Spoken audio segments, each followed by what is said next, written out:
एक सरसादाब गांव था जिसमें एक बहादुर और नेक लड़का मोहित अपने वालिद के साथ रहता था। गांवों की जिंदगी सीधी और सादा थी और यहाँ के लोगों की गुज़र ज्यादातर खेती बाड़ी पर मुनहसर थी।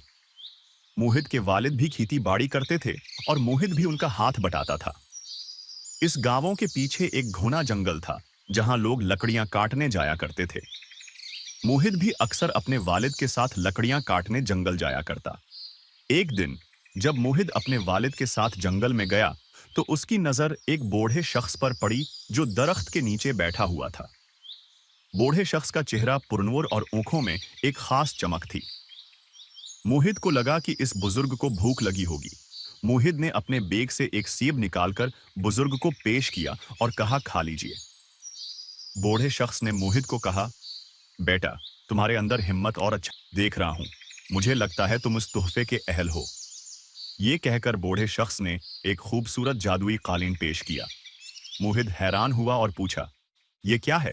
बूढ़े शख्स ने मुस्कुराते हुए कहा, ये कोई आम कालीन नहीं है, ये उड़ने वाला कालीन है और जरूरत पड़ने पर शेर भी बन जाता है।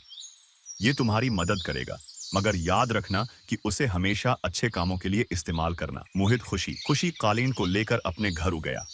कुछ दिन बाद गांवों में शोर मच गया कि पास के गांवों से कुछ डाकू लोगों के खेतों में आकर गला लौट कर ले जा रहे हैं। गांवों वाले खौफजदा हो गए और सोचने लगे कि उन्हें कौन बचाएगा।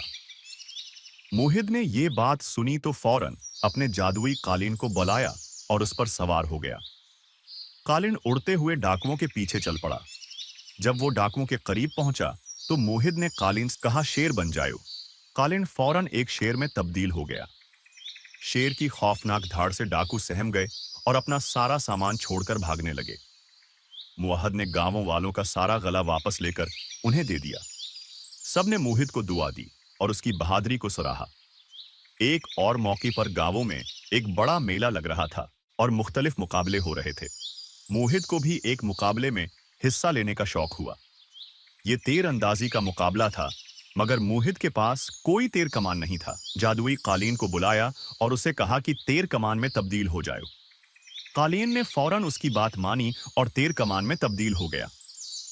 मोहित ने उस तीर कमान से निशाना लगाया और पहला इनाम जीता।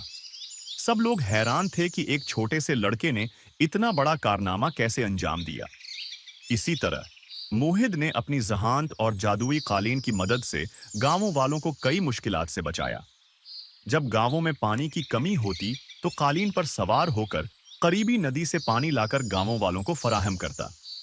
कभी जब किसी को जंगल में कोई मुश्किल पेश होती तो मोहित कालीन पर सवार होकर फौरन वहां पहुंच जाता और मदद करता। वक्त गुजरता गया और मोहित गांवों वालों के दिलों में घर कर गया।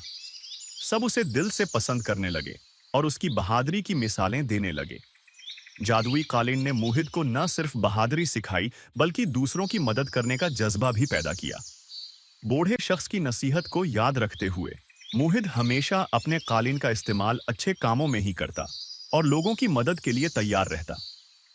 यूं मोहित की कहानी गांवों वालों में मिसाल बन गई। गांवों के लोग उसकी बहादुरी और खिदमत के जज्बे को याद करते और अपने बच्चों को मोहित की कहानियां सुनाते ताकि वो भी मोहित की तरह अच्छे और बहादुर इंसान बने।